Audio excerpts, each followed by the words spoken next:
عم حمدي؟ اسمي حمدي احمد حماده عطيه، شغال بقالي 40 سنه، دي وراثه ابا عن جدا. جدي سلمها لابويا وابويا سلمها لي. صبيت كام طن حديد؟ الاف الالاف الالاف. طب في الاسبوع بتصب قد ايه؟ في الاسبوع بصب لي 100 طن بفضل ربنا. 100 طن، الله اكبر. وانا النهارده عامل عند حمدي لمده يوم كامل.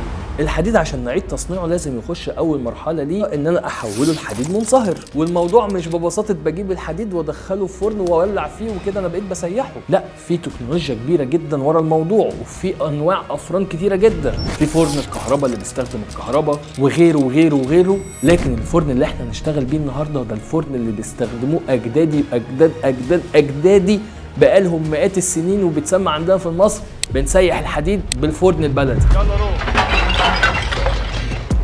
صور عبد الله يا ابني، الاسطى عبد الله احسن صنايعي عندنا. حبيبي يا عم حمدي. الفرن ده اسمه ايه؟ فرن اسمه ديسك. ديسك؟ ديسك. اسمه بلاست فيرنس. لا احنا بنقول عليه بقى ديسك، انتوا تقولوا في دراكس فيرنس ده. انتوا اجانب، احنا فلاحين. لا مش اجانب. ارفع بالنبي عم حمدي الله يخليك. انا عارف المصاريف غليت وانا عارف انك عريس جديد. لسه عريس جديد وعايزين نكون نفسنا يا عم حمدي. لكن الفرن البلدي ده برضه ما بحطش الحديد ده كده فيه وخلاص، ده لازم يكون فيه خلطه بتركيزات معينه لازم اكون محافظ عليها بالظبط. ارمي زهر، ارمي لي زهر. هيلا هوب. ده الفحم اهو. كل كام طن يا عم حمدي؟ كل كام طن عايز؟ كل طن 100 كيلو.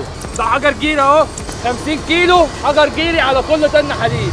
طبعا يا جماعه كلكم كنتوا ملاحظين مدى القلق والتوتر اللي انا كنت عليه وانا قاعد برمي الخلطه اللي انا لسه قايل لكم عليها. انا نفسي حاسس ان انا كنت بسيح، لان انا كنت تقريبا في بق الفرن ذات نفسه، حراره مش طبيعيه. انا كنت خلاص كنت ناوي انهي التجربه دي، ولا اقضي يوم في مسبك ولا اقضي يوم في منجم، ومع السلامه عم حمدي مش عايز اشتغل معاك النهارده الصراحه يعني. اشوف وشك على خيرة الله. لدرجه ان الكاميرات كانت بتفصل كل كام ثانيه بسبب كميه الحراره المهوله، واللي الناس اللي في الصناعه عارفه الموضوع ده كويس، والغازات اللي كانت طالعه حاجه لا تطاق.